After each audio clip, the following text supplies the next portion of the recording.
Okay, from a check-in standpoint, let's share my screen. Da, da, da, da, da.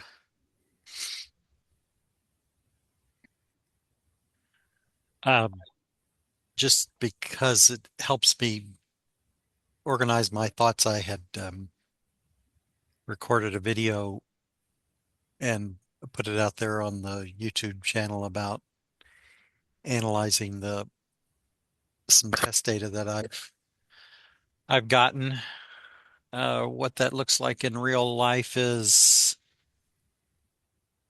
I've got a script that captures a CSV file, and the data that it's capturing is a mixture of latitude and longitude data and other telemetry data coming from the steering sensors and the transmission control. And I haven't really focused on the transmission or steering sensors yet. And don't be concerned that those are zeros. Not sure why those are zeros. They show up later as real data. So um, haven't really looked at that very much. But anyway, the my first goal is to get and keep RTK fixed. And in order to do that, in this latest test, I had to get my base station, RTK base station that provided correction data out into the field and had to do a survey and um, effectively get that working. So I was sort of testing the base station recently, testing the connectivity between it and the tractor and making sure that I could capture this data and then later analyze it. So sort of a lot of moving parts. What that ultimately looked like is, um, well, I showed it in the video, but what that looked like was a plot of that movement and the status of the RTK fix. You can just barely see in this particular screenshot the green, and I lose the green about here, which tells me I believe that my Wi-Fi signal isn't um, getting over into this part of the yard. So I had previously written a script to track the Wi-Fi signal for my base station of all things. And my next step is to get that converted over and use it on the tractor. So in addition to the lat lawn and other data that I'm capturing, I'll also capture the Wi-Fi strength and try to debug why I lost RTK fix. So that's the real goal is why did I lose RTK fix? Because I need to keep that. Um, I believe the path to figuring that out is figuring out the Wi-Fi Mm. strength outside. Yeah. Um, Backing up to your previous spreadsheet, Hmm. um, how did you get the data off your hardware into that spreadsheet? So step one is to capture it. Let's see, where's that code?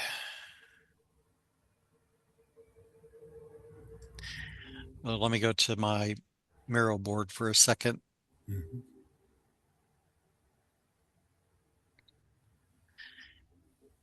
I publish data on these two ports, 16003, which is Okay. telemetry data, like what's going on with steering, what's going on with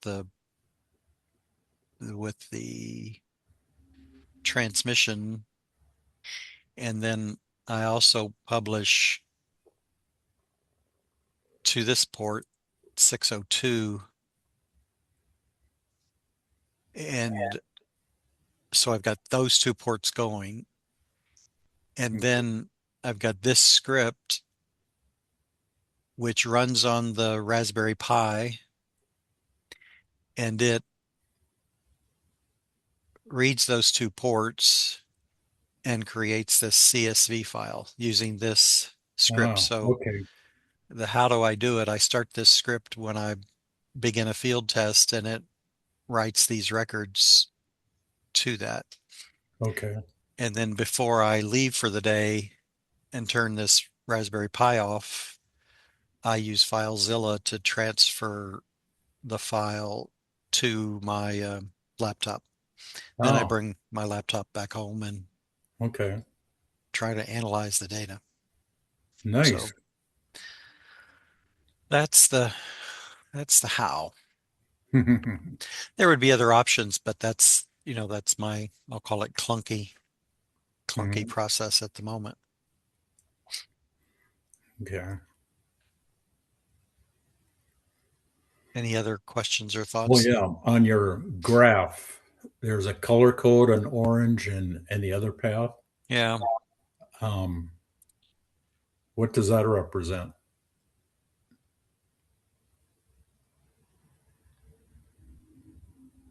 I've already got it there.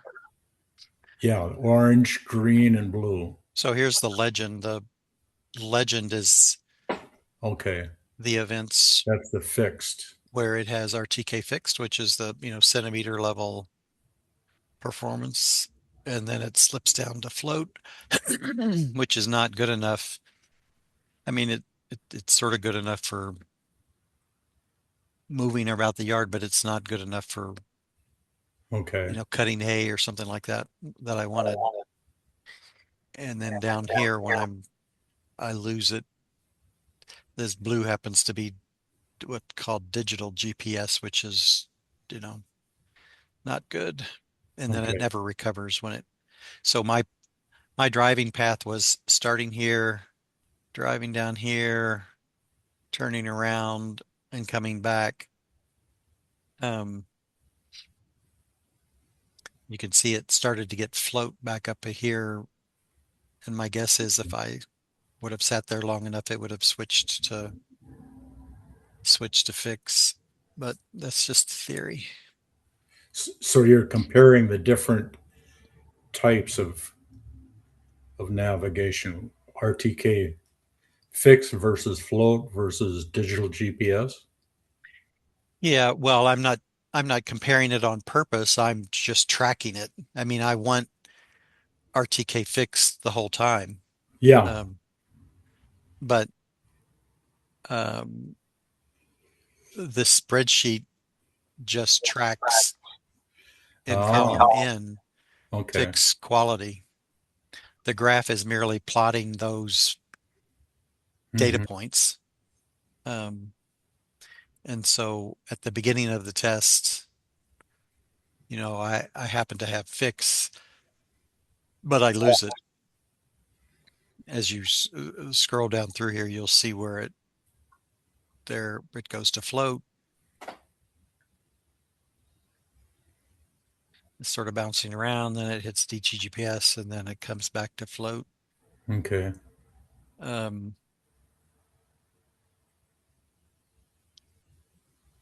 actually, I do get it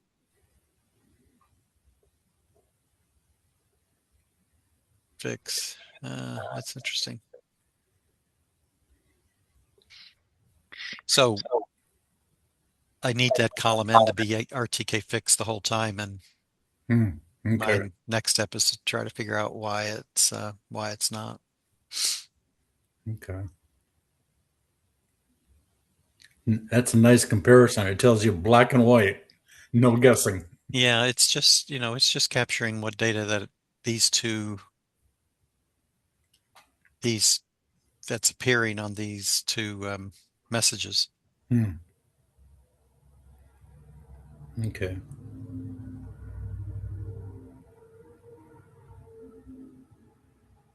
Another thing that I noticed while I was looking at the data while it was, oh, I need to go back here. This is where I'm supposed to be. So this column O, is tracking heading. And if you remember my lawn tractor, I've got an antenna in the front and an antenna in the back. And this is showing me while it's sitting still, which is what it's doing at this point. The heading is just fluctuating, from a low of 169.8 to 170.1. So basically, close to due south. Um, but it's only varying zero point 0.3 degrees, which is good. Mm. So it's got a solid Yeah. heading, which I would expect Yeah. given it's got RTK Fix. Okay. Nice. So that's where I'm at the moment, is just trying to get my correction data ingested into the GPS and sticking with RTK Fix. Oh, okay. Oh. And I'm going to turn off share if I can figure out where it's at. There it is. Um, So what's going on in your world? um, Lots of stuff. I saw your status document. That was really, I thought, really nicely done. Yeah, chat did a nice job of making sense of what I've been doing. It kind of gives me a clear indication where I'm at and what I need to do. And I realize there's a whole lot more to do just to straighten things out with chat. Um, Little increments have been made, but they aren't organized. And I forgot to put all the chats into a project so that they're linked. So let's see if I can find. Let's see. So I did this. I created a spreadsheet. Um, See, that thing's in the way. Maybe you can close that. Yeah, yeah. I'll just close it for now. So went over here and said, okay, here's my Pi, the Orin Nano, and the Lenovo, and I've got my usernames so I can remember that, and then I'll add passwords so I don't forget. So I wanted to look at the directories for duplication, and wow, it's I've like this stuff here in this vault, and then down here there's another reference to the same stuff, Mm-hmm. and it's even worse over here on the oops on the Lenovo. Right, I went with this kind of structure, and then this. Then later on, it started doing all kinds of things, and it goes on and duplicates. So that's one of the tasks I gave to chat was to. Um, the next thing I want to do is the same thing with my GitHub for Nanobot and also for the Vault as at the same level. And I've asked chat to put the Vault inside of Nanobot, so it's all one project. Mm-hmm. So I'm doing a before and after for Bot, and the same thing with the Vault, before and after. I was unpacking some of my stuff, moving it out of the garage upstairs, and I came across a Nano I bought in 2019. So I'll do the same thing with that. And then I finally got Jeff's um, computer he used for Slack, and I'll do the same thing with directories and files before I do anything. Mm-hmm. Um, then over in the chat dealing with this repository, you saw the progress report, but then I had some other thoughts that I should clean up. let's see. Yeah. Um, oh, I started asking after the report. I started noticing some things, and I started asking it questions. Oops. Yeah, that's the report right there, and the recommendations he made. Then I asked why were three communication channels developed? Why spend all the time and energy on version 8 only to realize I have to go to a nanobus? And these are the three communications was developed over time. The first one, that's logical. That's what I did the first time when I built the rover and it was going around and working. But then I decided I better use GitHub and documentation and stuff. So then, for some reason, it got me on this path of using a controller framework, 8.3. Then, towards the end, it suggested going to a nanobus. And so um, I asked D- it for a path to help me analyze all this stuff in complete details. And the answer, we don't know yet if the nanobus is required. Um, why did I end up with three systems? Because this was the first one, it was the simplest, but then I started asking it to do more. And I wanted things like this stuff. And that's why version 8 protocol is developed. And um, then I got thinking more if I add more sensors and cameras and browser stuff like that.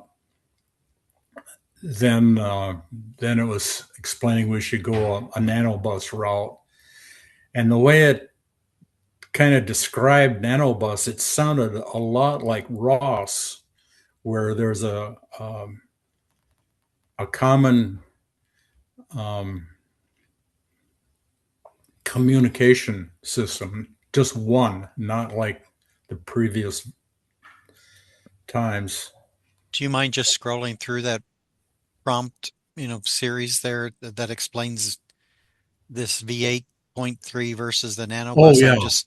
yeah, yeah, I'm just confused what it's trying to do yeah. for you. Um,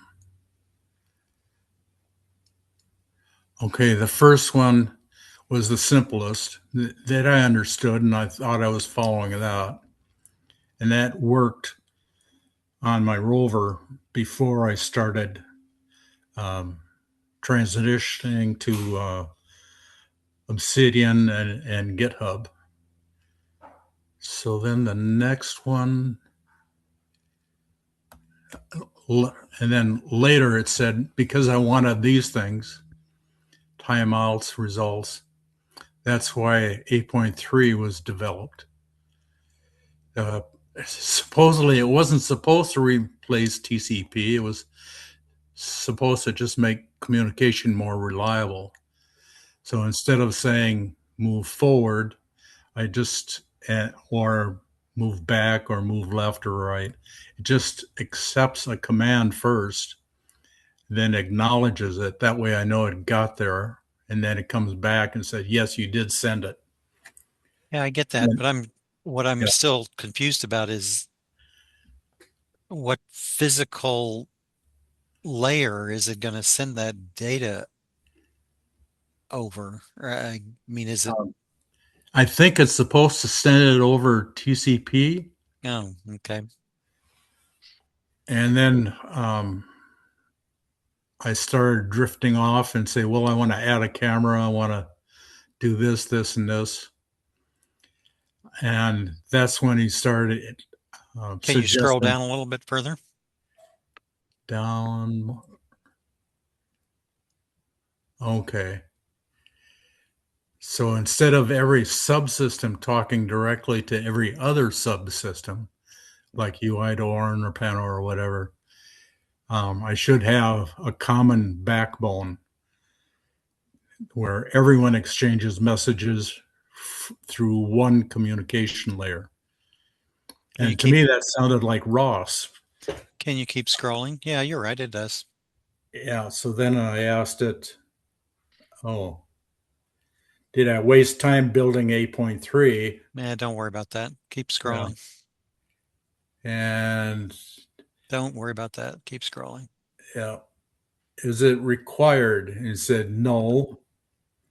I've got enough to go with what I have. Yeah, I still don't know what it is other than a Yeah. name. Yeah. It would be the first two layers, the TCP connection and the version 8.3 protocol um, that communicates over TCP. So then I said, why even bother with nanobus? And because if I eventually want to go to anonymous navigation or cameras or speech or the AI, then the shared message becomes easier to maintain. But so it came back with a recommendation. This 8.3 is my lock baseline. Um, so no matter what I do, if I mess it up or don't want it, I can always go back to that and go with it. And the next step is to build a browser on top of the TCP path, like I did before with my rover. And it says don't go to nanobus at this point. So then, um, I said, is nanobus a ROS or precursor?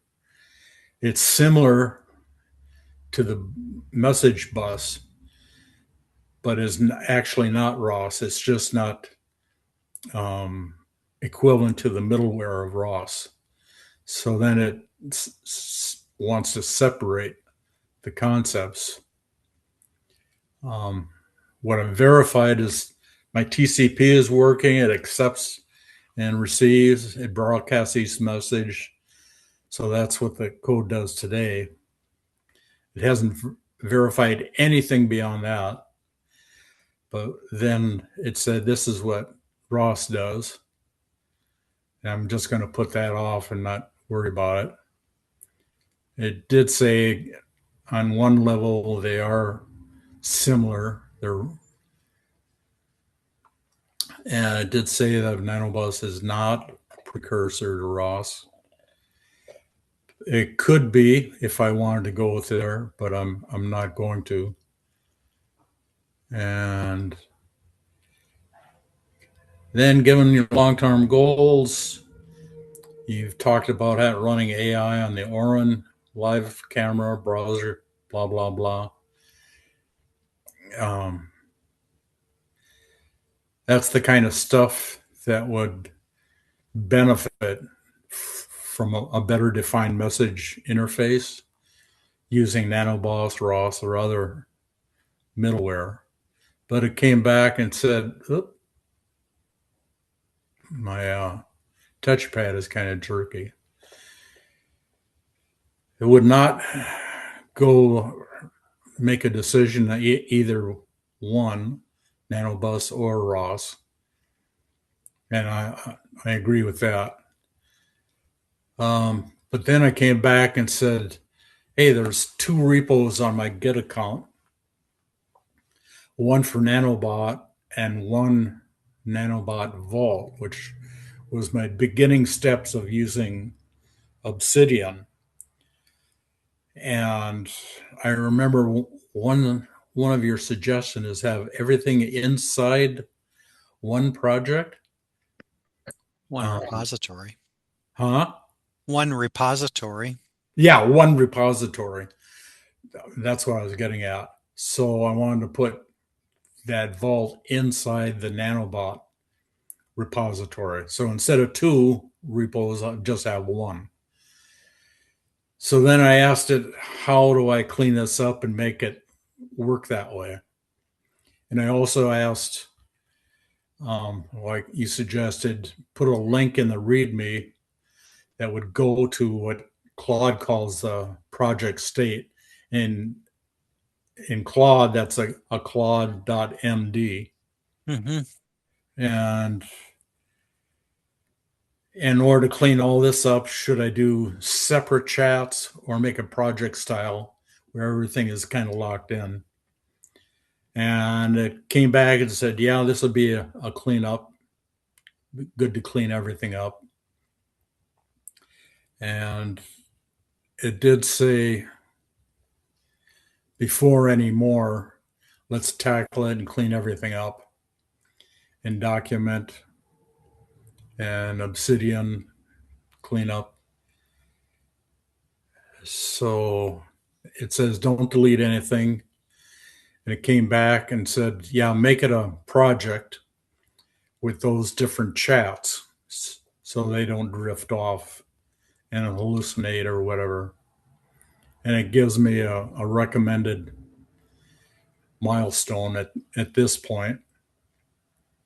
And next one says this is the first thing I should do. Don't edit anything. We'll just do an inventory to find out what's duplicated, stuff like that. So then I said, oh, by the way, my Lenovo has duplicates. We need to clean that up. So he said, yeah, what we need to know. So, and again, another inventory of my laptop. And he changed the milestones to identify, to include the Git and the Obsidian Vault, then compare, then consolidate, and then lock again. So this would be an update to my previous um, lock state of 8.3.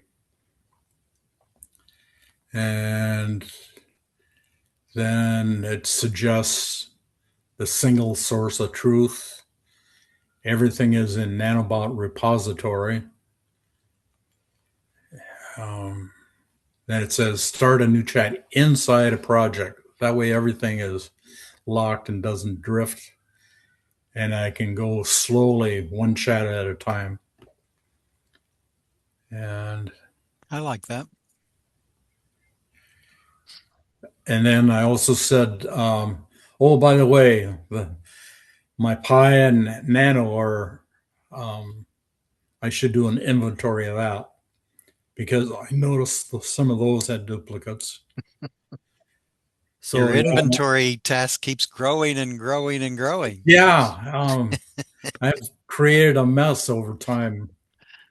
You have to ask yourself whether you want to clean that up or just start fresh. Yeah. I mean, and I'm saying that jokingly, but I'm also serious about that. I mean, Bob, my Raspberry Pi at the moment has maybe 6 critical scripts, which means, you know, um, if I were starting fresh, I would have one repository for 2026, and I would get those 6 scripts over. And as I tested new things, I would use that, Oh, but I wouldn't copy every last piece of yeah, artifact that I have. I would just start with the yeah. 6 scripts that are in production. What? Yeah, yeah. That's a good point. But that's just this, it's just a, It's spending a, a lot of time. a cautionary comment because you're organizing your library, but you also have to ask yourself, is that the best use of your time? Yeah. and I'm not getting any younger. No, none of us are. So so he proposed doing an inventory and coming up with all this information. And so it would produce one baseline. And of course, it explains why. But like you said, is it worth it? And more. So then I said, not knowing any better, I said, give me a complete plan and, step, verify. And it did. I don't know if I'll go that far, but How many then programs do you think make up your core, you know, three. There's one for the Raspberry for running the motor controller, and then there's two on the Nano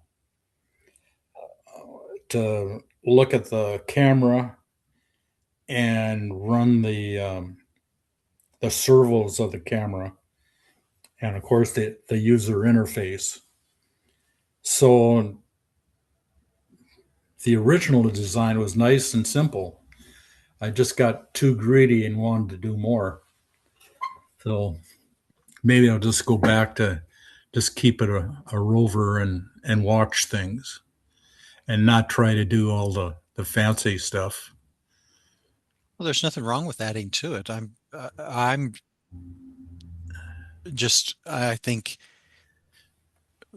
helping you remind yourself that you've got three programs that are your key programs. Yeah. And if you wanted to start a new repository in GitHub with a new, unique, definitely different name, you would be moving three files into that repository. Oh, okay. Yeah, I like that approach. Just start a second one and put one thing at a time. And as you need more stuff, I'm just telling you what I would do when I get tired of having a repository named 2025.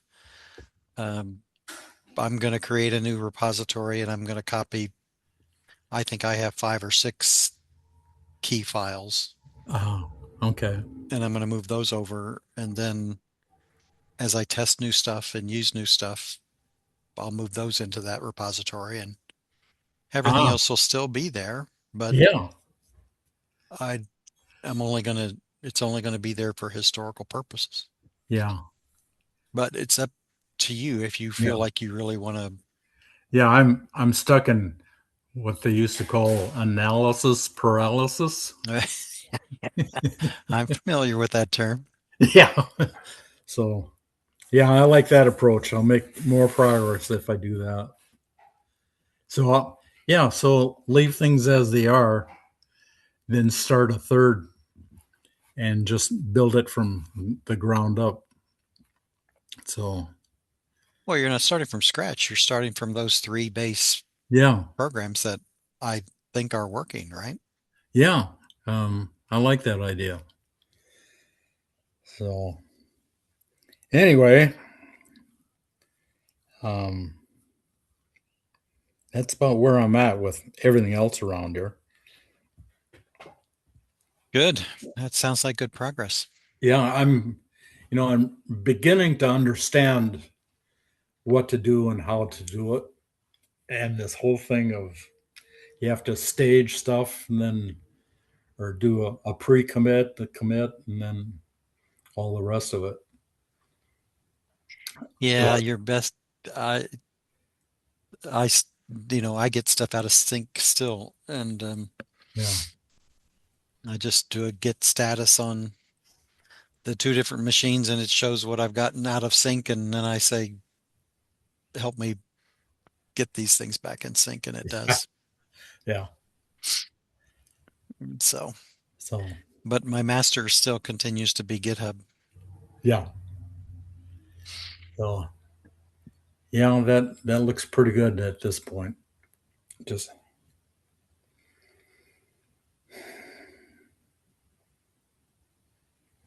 I'm just going to share my screen again Yeah. and just walk back through what I was talking about on. So in my series of repos, I have this over here, Tractor 2025. Obviously, there's a year in that name. When I get ready to, you know, probably now I'll just do the 2027 version since it's July. Okay. So somewhere Ah. around December, I'll do Tractor 2027, and I'll have one, two, three, four, five folders in that, and I'm gonna copy out the key scripts from each of those folders, but that only that. Oh. And so for the Teensy, I have one program that runs on the Teensy. Okay. For the Raspberry Pi, um, this is the main folder. And at the moment, I've got Oh, I can't see one. anything. Um, You're not seeing these file names on the left? I gotta close that.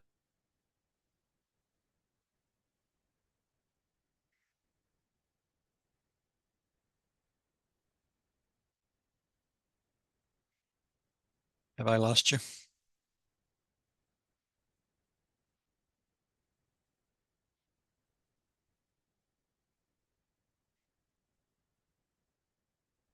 Might have lost you, Bob. I'll wait to see if you come back.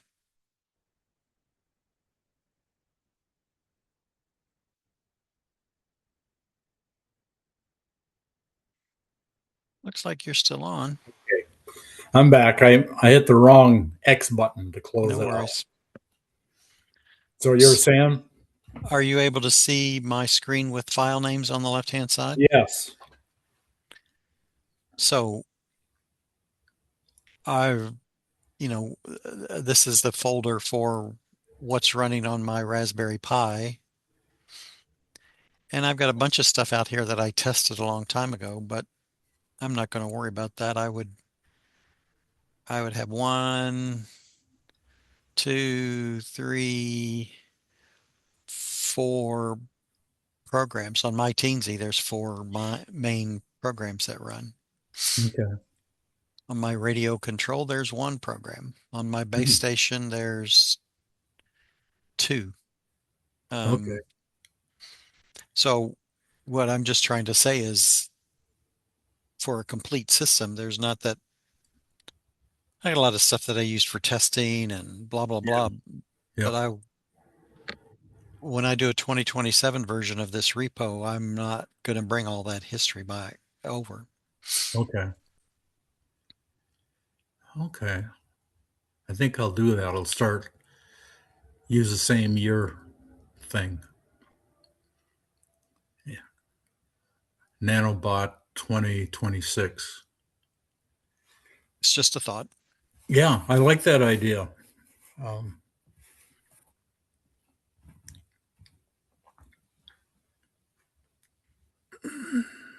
Okay, I'm going to turn off recording now. okay.